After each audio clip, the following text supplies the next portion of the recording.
ng mga nagbabagang sports balita. 5 Division World Champion Nonito the Filipino Flash Donaire. Inaasinta si WBA Super Bantamweight titleist Scott Quigg bilang susunod na kalaban. Beerfood star Hotshots assistant coach Johnny Abariento handang samahan si multi-titled mentor Tim Cone sa kahit na anong team. National University Bulldogs nagrehistro ng ikalawang sunod na panalo sa Collegiate Conference ng inaugural Spikers Turf. Olympian Mark Javier puspusan ng pag-iensayo para sa kanyang nalalapit na pagtudla sa World Archery Championship sa Denmark. Point guard Ty Lawson magsusuot na ng Houston Rockets jersey sa susunod na season ng National Basketball Association o NBA.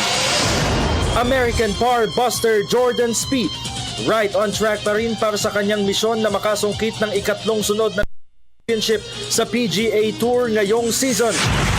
Unseeded Rajiv Ram namayani sa Hall of Fame Tennis Championship. Team Mexico pasok na sa semifinal ng CONCACAF Gold Cup. At German sprinter Andre Greipel kumopo ng ikatlong stage victory sa 2015 Tour de France.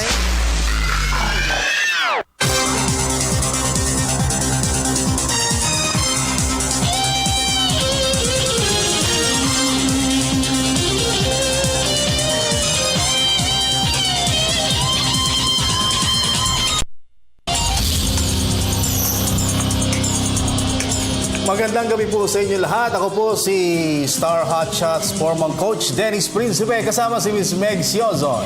Maghahatid sa inyo ng pinakahuling kaganapan sa daigdig ng palakasan. Sa boxing, panibagong world title shot ang inaasinta ni 5 Division World Champion Nonito Donaire Jr.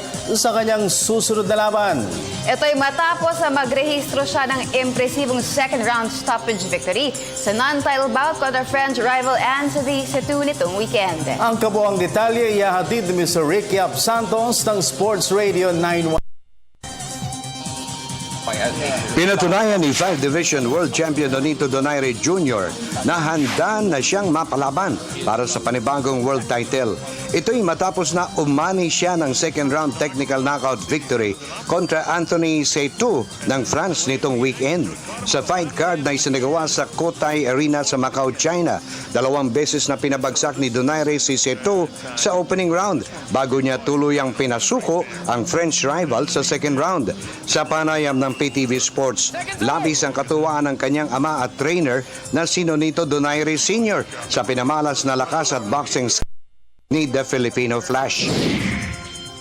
Na kahit nagkasabayan sila, pero yung kamay niya na nung mag-hook si Sito, hindi siya tinamaan doon. Si Sito lang tinamaan.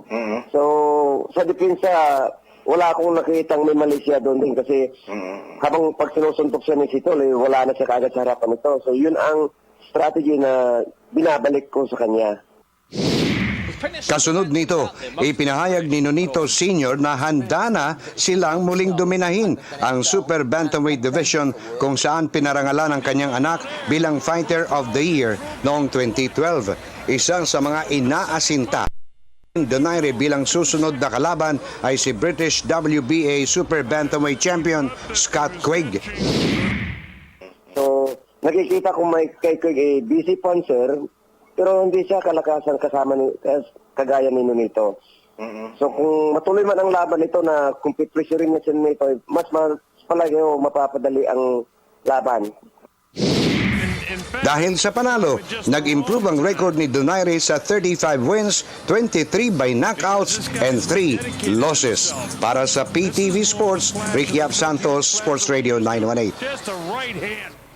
Sa boxing, bigo naman si Pinoy fighter Arthur Villanueva sa kanyang pagtatangka na maiuwi ang IBF Super Flyweight crown. Lumasa pang 26-year-old Negrense puncher ng controversial 10th round technical decision loss sa kamay ni Puerto Rican Olympian Macjo Arroyo kahapon. Nagbabalik si Mr. Rick Yap Santos. Hindi katanggap-tanggap para kay Pinoy IBF Super Flyweight contender Arthur Villanueva ang naging resulta ng title clash kontra Puerto Rican rival Macjo Arroyo sa El Paso, Texas kahapon.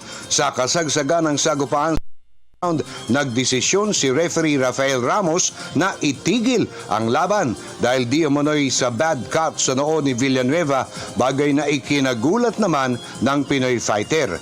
At dahil idinaan sa scorecard ang resulta ng laban, umani si Arroyo ng technical decision win, kung saan parehong 98-91 ang nakalista sa dalawang judges, habang 97-92 naman ang nakatala sa isa pang judge, pabor pa rin sa Puerto Rican Olympian. Kaming mga boxer, sir, talagang nagsisikap kami na makapagbigay ng karangan, manalo sa laban. Hindi alam nila kung ano yung siguro baka hindi nila naranasan maging isang boxer, pero sana hindi na maulit yun. Naniniwala rin si Villanueva na malaki pa sana ang kanyang tsansa na manalo sa laban dahil sa tingin niya ay paubos na ang energy ni Arroyo. Kasi pagka bot ng round 10, hindi na dumudugo eh. Okay na yung Doon pa nila in-stop kasi humihina na si Arroyo nung round 10. Tapos parang nakuha ko na yung tempo sa laban. Ako na yung dumadala ng laban. Dahil sa panalo, naiuwi ni Arroyo ang IBF Super Flyweight crown habang lumasap naman ang unang kabiguan sa kanyang professional career, si Villanueva. Para sa PTV Sports, Ricky Ap Santos, Sports Radio 918. Lipat naman tayo sa professional basketball. Isa si veteran forward Gabby Espinas sa mga labis na natuwa sa title conquest ng San Miguel Beer sa season-ending PBA Governors Cup. Ito'y dahil kasabay ng series sweep ng San Miguel kontra Alaska ay nakapagsabi naman sa Espinas ng ikalawang PBA Championship. May report si Haji Caaminio. Hindi pa rin makapaniwala si San Miguel Beer veteran defender Gabby Espinas na muli siyang makakasungkit ng kampyonato sa PBA. Nakopo ni Espinas ang kanyang ikalawang titulo sa liga matapos na walisin ng San Miguel ang Alaska Aces sa finals ng season-ending PBA Governors Cup. Sa panayam ng PTV Sports, masayang ikinwento ni Espinas ang kanyang mga pinagdaanan bago niya nakamit ang second PBA crown. Actually, hindi na madali kasi siguro nag-swertehan lang din namin, tapos just lang kami agad dun sa pressure na binibigay ng Alaska, kaya siguro medyo napaaga yung series. Ayo, di man pa lang, hindi na ako makatulog. Mas mention na kasi nandun ka nga nung first conference sa Alaska, natalo kami ng San Miguel. Tapos nalipat ako. Tapos ngayon, napunta ako sa San Miguel. Siyempre, tayong mga player naman. Kung anong uniform yung suit mo, kailangan ibuhos mo lahat yun, di ba? Pinuri rin ni Espinas ang magandang rotation at sistemang ipinatupad ni Coach of the Year, Leo Austria. Siguro, open naman kami ni Coach Leo bago pa lang na ako kunuha. Sinabigyan niya na ako na tapos puro star player yung mga kasama ko. So, sa sistema naman, madali naman makuha yung mga plays niya. Tapos, alam naman natin kung ano pupunta yung bola, diba? So, hindi naman mahirap para sa part ko. Kaya yung ginagawa ko lang, sumunod na ako sa depensa. Unang nakahawak ng tropeyo si Espinas sa paglalaro para sa Alaska Aces noong 2013 PBA Commissioner's Cup, kung saan tinalo nila sa finals ang Barangay Ginebra San Miguel. Para sa PTV Sports, Haji Caaminio, Telebisyon ng Bayan. Samantala, willing naman si Pure Foods Assistant Mentor Johnny Abarientos nasamahan sa kahit na anong team si two-time PBA Grand Slam champion coach Tim Cone. Nagbabalik si Haji Caaminio. Bukas si Pure Food Star Hotshots Assistant Coach Johnny Abarientos sa posibilidad na makatrabaho sa ibang team si multi-titled mentor Tim Cone. Ito'y kasunod ng pagkalat ng ulat na si Cone di umano ang mahihirang na bagong head coach ng Barangay Ginebra San Miguel kapalit ni Frankie Lim. Ayon kay Abarientos, bagamat wala pa siyang naririnig na pahayag mula sa SMC management, hindi naman umano siya magdadalawang isip sakaling isama siya ni Cone sa anumang team na kanilang lilipat.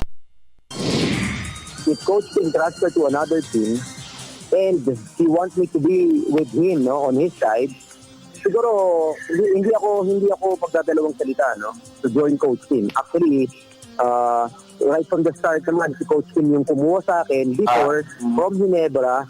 to put me in BMIG, no, to start with. BMIG, and I'm very honored, no. I'm very honored kasi everybody knows naman Coach Tim is one of my mentor, on my entire career sa PBA.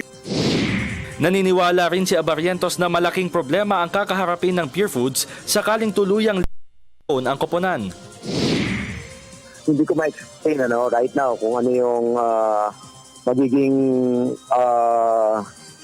itsura ng Pure Foods hotshot without Coach Tim in front of the team, but I really don't know. It's hard to answer that question right now kasi wala ako dun sa sitwasyon para sagutin yan kasi we have a lot of plans in the future with Pure Foods hotshot right now, and hopefully I pray na maging intact pa rin yung coach and assistant coaches saka yung Pure Foods hotshot, Magugunitang lumakas ang ugong-ugong na sisibakin na di umano ng team management si Lim matapos na mabigo siyang dalhin sa kampyonato ng PBA Governors Cup ang Ginebra. Para sa PTV Sports, Haji Caaminio, Telebisyon ng Bayan. Sa kaugnay na ulat, hindi naman sang-ayon si Pure Food Star Hotshot Center Ian Sanggalang sa ulat ng plano di umano ng SMC Management na ilipat sa Barangay Ginebra San Miguel si multi-titled coach Tim Cone. Para sa detalye, narito po muli si Haji Caaminio. Ian Sanggalang ang masusunod, nais niyang manatili si Tim Cone bilang head coach ng Pure Food Star Hotshots. Ito'y dahil malaki ang naitulong ng 57-year-old American mentor sa development ng kanyang career. Ayon kay Sanggalang, malaking kawalan para sa kanya at sa buong team kapag natuloy ang paglipat ni Cone sa Barangay Ginebra San Miguel. Coach Tim parang tatay na. So, siyempre mahirap yung mawalan ng isang magaling na coach, diba? Para sa akin. Kasi doon kami nag-transfer doon namin nakuha yun. Pero sa ngayon, iwala lang siguro na wala pa naman nag-decision, wala pa naman lumabas talaga niya or galing sa mais, gano'n. So yun, sana wag na lang. Na-sideline sa halos kabuuan ng nakalipas na season sanhi ng ACL injury. Handa na si Sanggalang na magbalik aksyon sa susunod na season ng liga matapos na makumpleto ang kanyang recovery period. Konting plancha na lang talaga. So, okay na. Siguro by the next week, okay na ulit. So, ayun, medyo may pinag-uusapan na ng konti. Pero walang problema yun. Samantala, walang nakikitang problema naman si Sanggalang pagdating sa extension sa Hotshots. Nakatakdang magtapos ang 2-year deal ng 6'7" slotman sa team sa katapusan ng Agosto. Sa ngayon, ready na ako bumalik sa 41 season ng PBA. Siguro para sa akin, nararamdaman ko naman kung okay na ako hindi, di ba? Para sa akin talaga 100% babalik na ako sa next one. Si Sanggalang ay hinugot ng Pure Foods bilang second overall pick sa PBA Rookie Draft noong 2014, kung saan nag-average siya ng 7.4 points at 4.7 rebounds per game sa Grand Slam feat ng Tim Cone mentored ball club sa kaparehong season. Para sa PTV Sports, Haji Caaminio, Telebisyon ng Bayan. Sa men's volleyball, muling nagpamalas ng lakas sa Collegiate Conference ng inaugural Spikers Turf ang National University Bulldogs.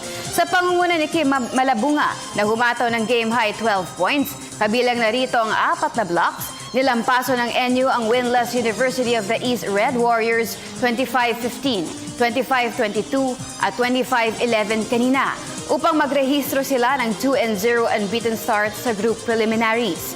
Bukod kay Malabunga, 3 Bulldogs pa ang miscore ng double figures habang si Sano naman ang namuno sa atake ng Red Warriors sa kanyang team-high 9 markers. Nakakuha ng malaking bentahe ang Bulldogs sa Spike, 35-29, gayon din sa blocking department 13-1. Ang susunod na asignatura ng NU sa Group A ay kontra NCBA Bulldogs, Wildcats, at ang kanilang enkwentro ay mangyayari sa susunod na Miyerkules. Sa women's volleyball, napanatili ng defending champion Far Eastern University Lady Tamaraws ang malinis na kartada sa group preliminaries ng Collegiate Conference ng 12 Shakey's V-League. Ito'y matapos ng 4 sets victory kontra Arellano University Lady Chiefs kahapon. Narito ang report ni Ms. Arian Malyari. Hindi magpapakakumpiyansa sa kanilang title defense sa Collegiate Conference ng 12th Shakes V-League ang Far Eastern University Lady Tamaraws. Ito'y kahit pa hawak nila ang 2-0 unbeaten start sa group preliminaries. Galing sa 3 sets win kontra University of Batangas sa opener noong Hulyo 11. Dinumina ng FEU ang Arellano University Lady Chiefs 25-23, 21-25, 25-21 at 25-16 kahapon. Sa panayam ng PTV Sports, isinasantabi muna ni FEU head coach Shock De Los Santos ang pagiging defending champion. Bagkus ay tamang preparasyon para sa bawat laban ng kanilang pinagdaraanan. Yung sa team namin, of course, happy kasi may 2-win na kami. May pressure siyempre. Pero sinasabi ko naman doon sa mga players namin, yung last year, iba sa ngayon. Sabi ko ganon.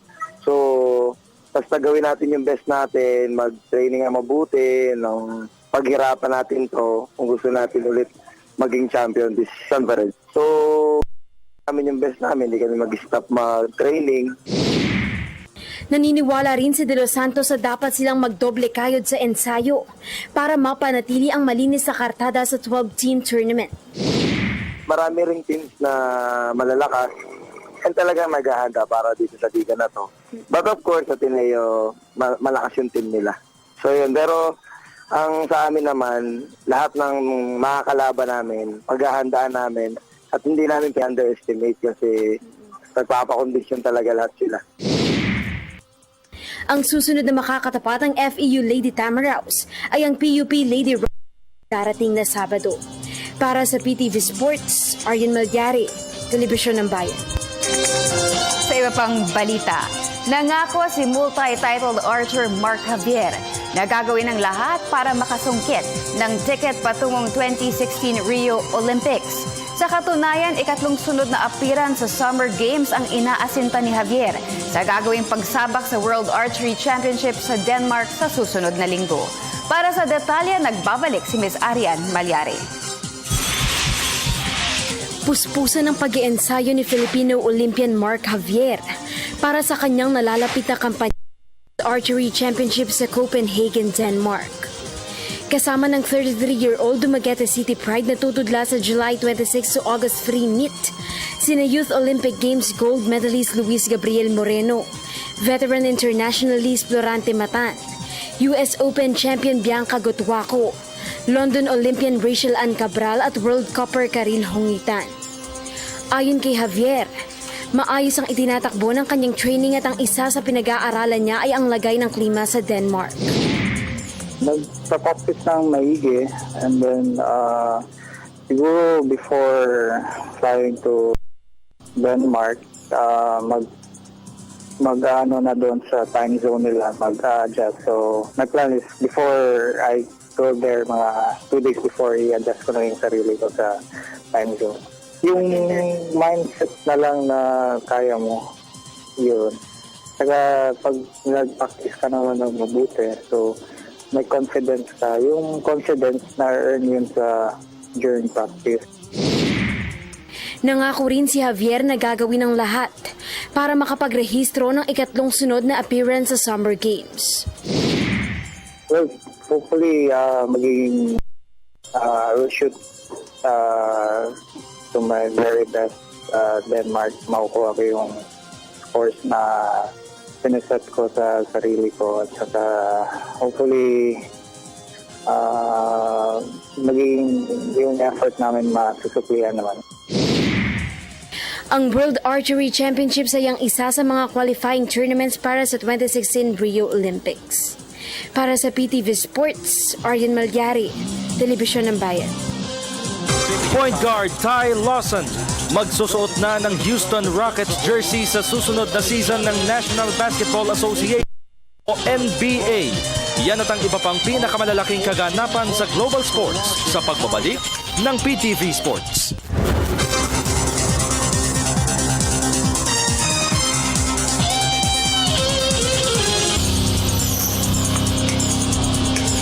At nagbabalik ang PTV Sports sa basketball. Houston Rockets jersey na ang susuot ni point guard Ty Lawson sa susunod na season ng National Basketball Association o NBA.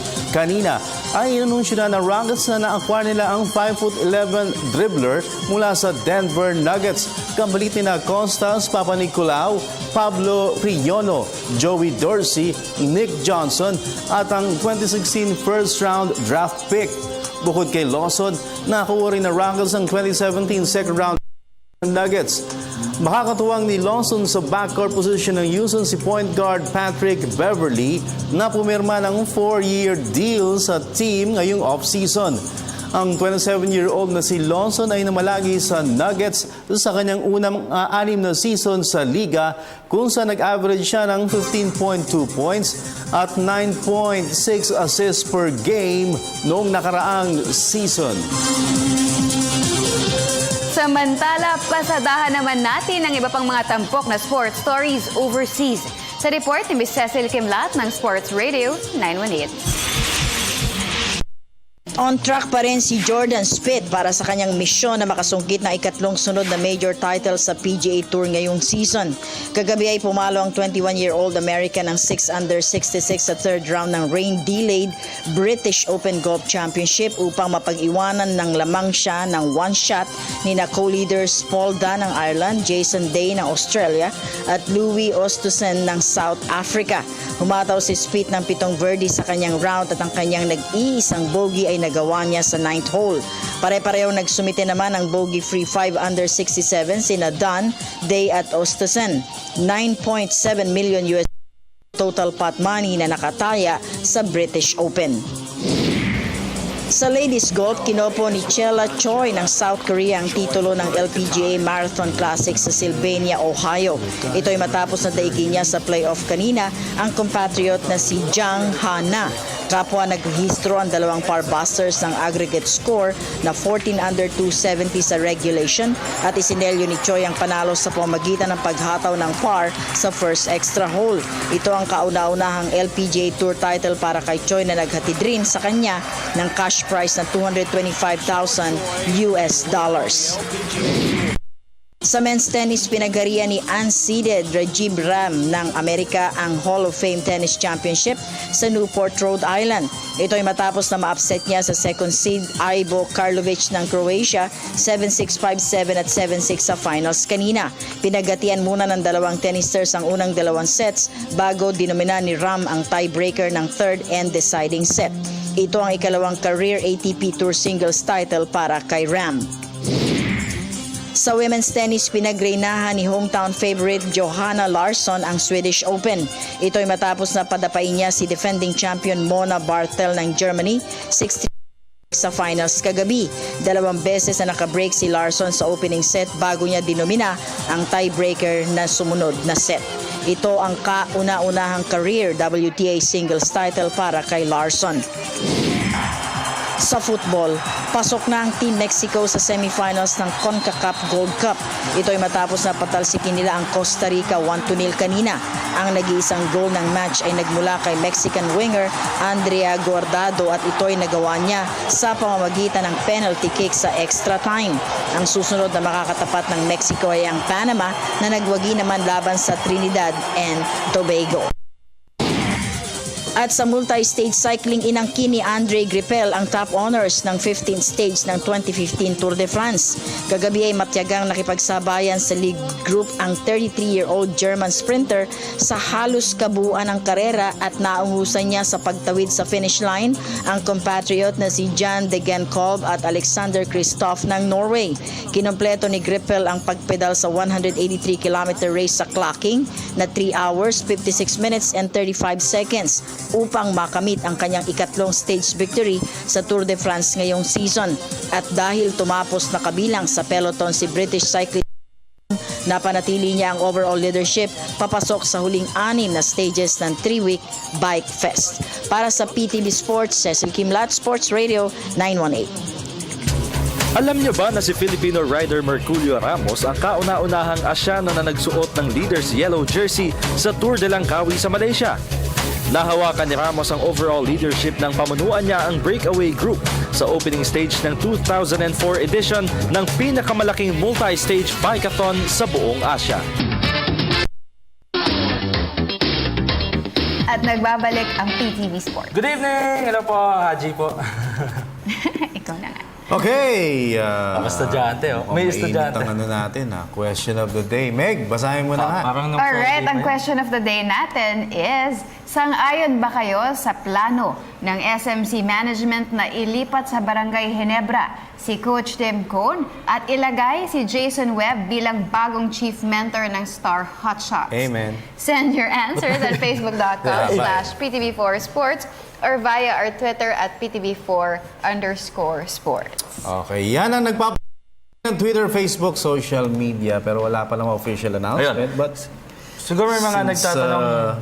pinag-uusapan na, pag-usapan na rin natin. Siguro may mga nagtatanong ba't ginamit natin yung salitang plano na sa ngayon. Yeah. Kung matatandaan nila, nasa US pa si Coach Tim Cone. Naghahanap ng prospect dun sa Summer League.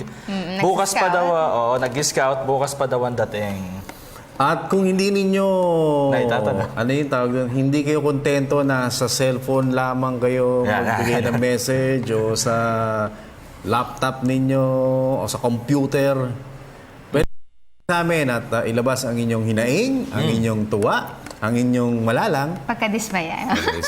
0936-537-934. And again, 0936-537-934. Mahaba oras natin. So, Sa damakmak na comments na naman ang aking nakikita dito. sige, basa. From Sana ako natin. si Dominic, sabi niya hindi. Dahil napag-Grand Slam naman ni Tim Cone ang Pure Foods at may chemistry na siya with Pure Foods. Okay, from Carl Justin Padura, kahit naman nung mag-iba-iba ng coach pa ang Ginebra, kung hindi naman sila nagpupursige ay baliwala rin ang humahawak sa kanila. From Eric, sabi niya sang-ayon para mapatunayan na hindi talaga coach ang may problema, kundi yung mga players mismo. So parang parang gustong i-challenge, ano? From Antonio Garcia Flores, may condolences, Coach Tim. Right. Ay. Okay lang yan, mas malaki bayad sa'yo. Ayan, mukhang mas mahirap trabaho sa Mas Ginebra. malaki yung bayad kasi mas mahirap yung trabaho. Ganon, sige. Alright, from Kanya-kanya opinion lang yan. Antonio Garcia Flores, ayun na nga. From June Penny Castellar, sabi niya, sang-ayon na tayo dyan. Tatak San Miguel na yan, hindi na bago yan. Hehehe, good luck na malipat na team. Move on na lang GSM at Pure Foods fans. Okay, from Jerry Montibon or Peza, yung mga Star Hotshots fan dyan, hindi papayag yan, pero yung Ginebra fan excited na. From JR Aloran, sabi niya, oo kasi naka-Grand Slam na naman ang Pure Foods. Wala nang passion maglaro, kaya sa GSM naman si Cone para gigil ang mga players kahit mag-champion lang. Okay, sige. So, punta naman tayo sa ating mga callers kung sakasakali makakailan. Sino makakadalawa, tatlo tayo? Ito, meron na isa. Ayun, Yes! Good evening, Sports! Hello, Sir Dave. Yo! Maganda gabi po. Sir Dave. Hello, Ma'am Meg. Hi! Hello po, ano pong pangalan? Ano pong pangalan nila? Ano po? Francisco. Francis, pakibaba ng volume ng TV at na-delay tayo. Mahirap ma-delay. Oo. Mahirap magkakaya pag-aaral ka ngayon. Mahirap pag-aaral. Sa communication. Francis, anong comment mo sa question of the day natin? Francis? Hello? Francis, nandiyan ka pa? Francis! Wala. Volume ba? Meron naman eh. Ay, hindi. Basa. Ay, Nawawala. masyado na charge. Haji, pakibot nga yung natin dyan. Cable natin, ha? Yung... Sige, yung white cable Yung natin. white, sige. Alis lang ako saglit. Sandali lang, ha? Alam mo tayo rito, wearing multitasking. different hats. Maraming salamat. PA Multitasking for 2 seconds. Meron bang kabitan dyan? Yan. Francis, standby ka lang dyan, ha? Ito. Ay, si Miss Aisa dito nag-comment, Kailangan ng Ginebra kasi yung mga ka-sister companies daw nila, yung Pure Food, Star Hotshots, tsaka San Miguel Beer, may nag-champion na. Oo nga, ano. Parang pressure. Na. Okay, sige. Standby lang ha, Francis. Sige, basa muna. Francis, diyan ka lang ha. Total, naka-unlink ka naman eh. Ay! Nawala. Nawawala. Ano ba yun? Oo, sige, basa muna. Okay, sige. Boss, ang damakmak talaga yung mga Nangyari dito. Naku, comments. nasira na ata. From Yulo Candia, sabi niya may magagawa ba kami? Fans lang kami ni Coach Tim. Okay, from Ellen Katipon, ewan. From Erwin Sagot niya yun eh. Miss Oo, Tuta. ewan. Iniwan na nga sila eh. Hindi. Tut. Yang Si RSA. Parang binasura ang hotshots. Marami din fans ng hotshots. Bakit parang binasura ninyo? Yan. Ganun daw yung management ng SMC. Sabi ni sige. Erwin. Okay, try natin ha. Caller. Okay, yan. One more Hello. Hello, good evening, PTV Sports. Sino po sila? Hello. Naku, naglolo ko. Naku po. Teka. Ayan. Sayang naman kung di Teka, sandali ha. Nalaglag kasi ito eh. calling the attention. Sige, ano muna, sandali lang ha. Standby ka lang ha. Sige, basa muna tayo. Di chat. Dali. Ito, sige, from... Ayan, sige. From Benji Ian James Melendres, sabi niya, desperado na talaga ang barangay Kangkong. Pakapalan na lang ng mukha para raw mag-champion. Next move, alam na. Yung sidekick naman at secret weapon ni Coach Tim Cone. Nasi Ref. O yun yan, basta si Ref. Ang bigyan ng offer. Iba naman, masyadong matalim si, Mr. Melendres. Oo. Basta yun na, nakita naman yata sa TV na. Nakita naman. Huwag na natin Nakita ba? basta. Ito. Sige, galing kay Marky Marzan. Pero kanya yan, opinion ni Benji yan. Marky Marzan, good evening guys. Boss Dennis, Idol. I'm solid ROS fan. Coach Tim or Yang Giao, bagay yan sa Ginebra. But Ginebra is not totally fit sa triangle offense. Mas fit si LA sa run and gun offense. Pero kaya yang palakasin ni Tim Cone. Siya na nga kaya ang sagot sa kakulangan ng Ginebra. Ang masasabi ko lang, abangan.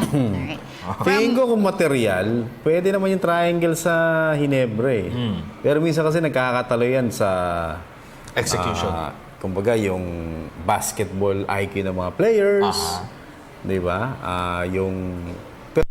Pero meron ng Ginebra. Si LA nanggaling naman under naman kay Coach Tim. So alam niya kung ano yung sistema ni Coach. Correct. Okay, sige. From Mark Anthony Pera, sabi niya, para madaling matalo pareho. Ayun, daming pera nito si Mark Anthony. Ako, si Mindstar. Hindi po ako sang-ayon. Magiging kang Cone lang siya doon.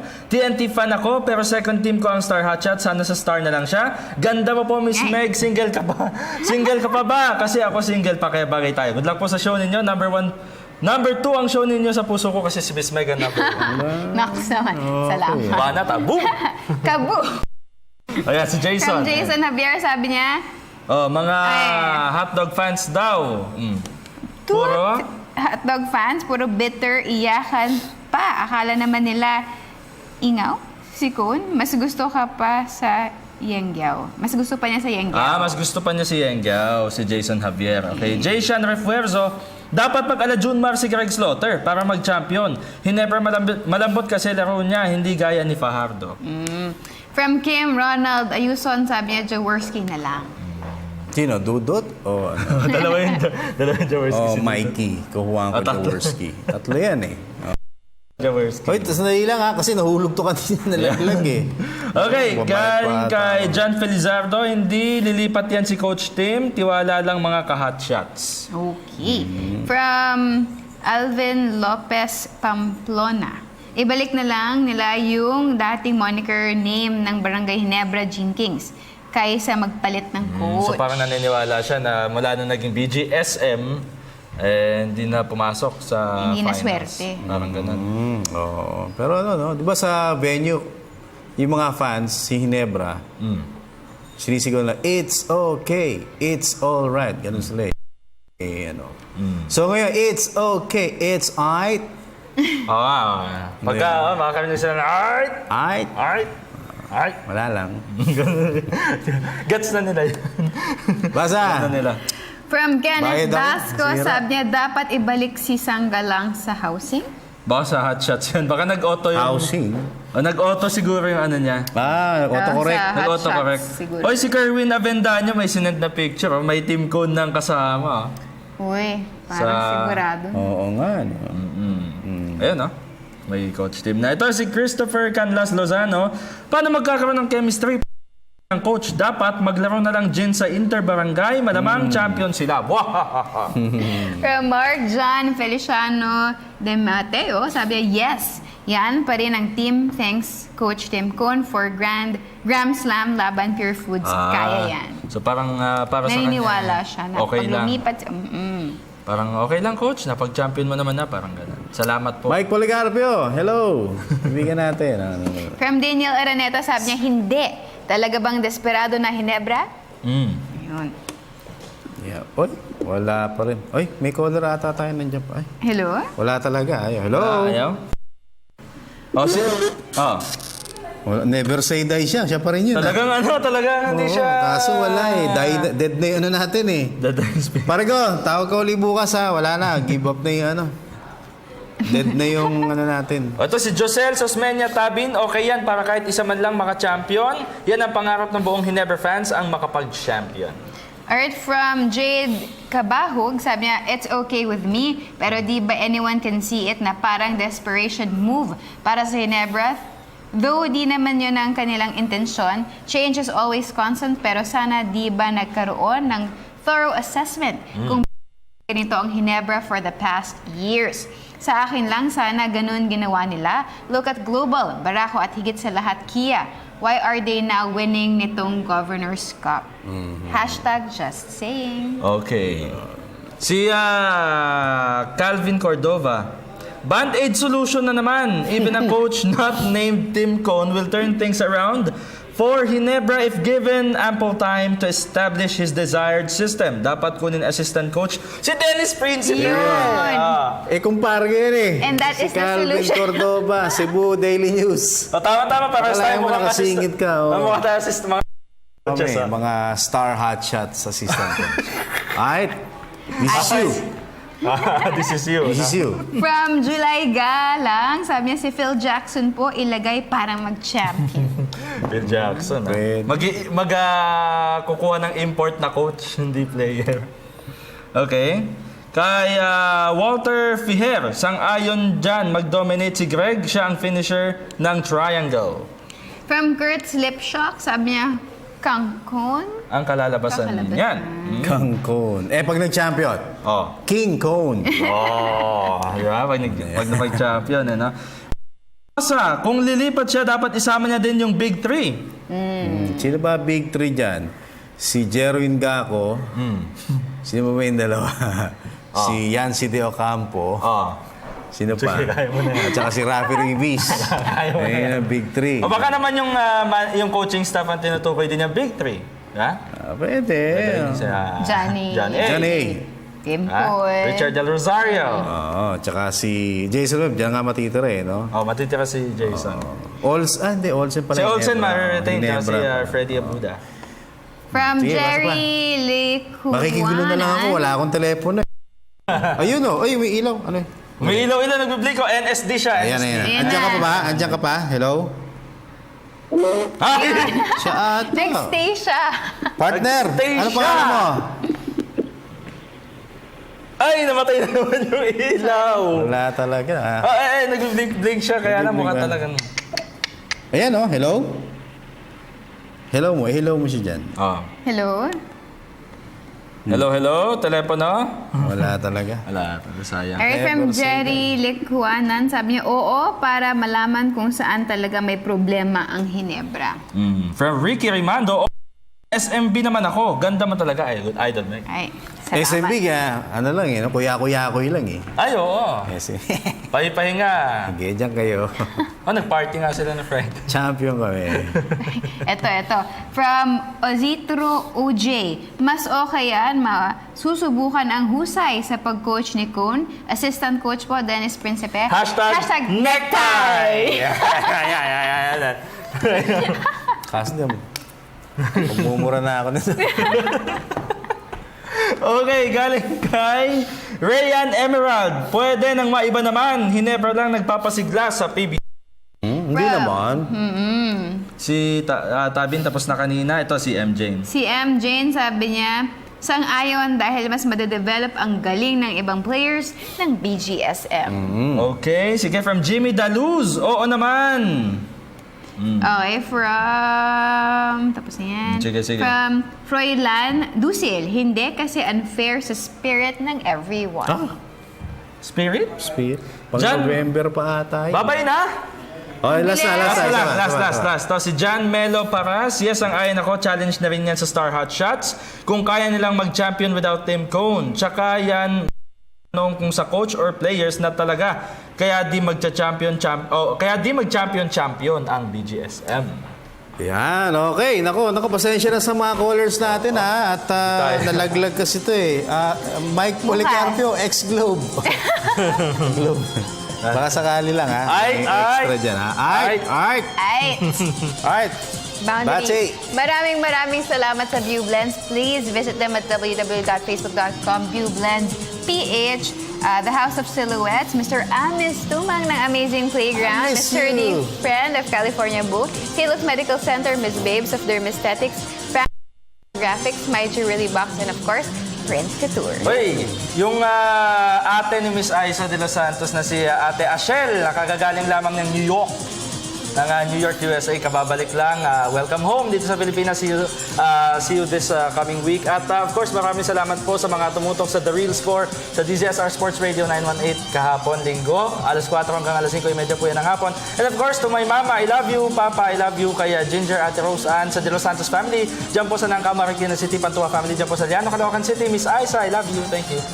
And to my wife, Queen, I love you. Prince Ian, Prince Zoe, Mami Base, Mami G, Daddy Dan, Mama Lau, Kuya Bunso, and Sports Radio family, maraming salamat sa walang sawang support ang ibinibigay niyo sa amin, as well as TWBR 104.3 FM. Bukas meron tayong show. 9 to 10. Alfred Peralta.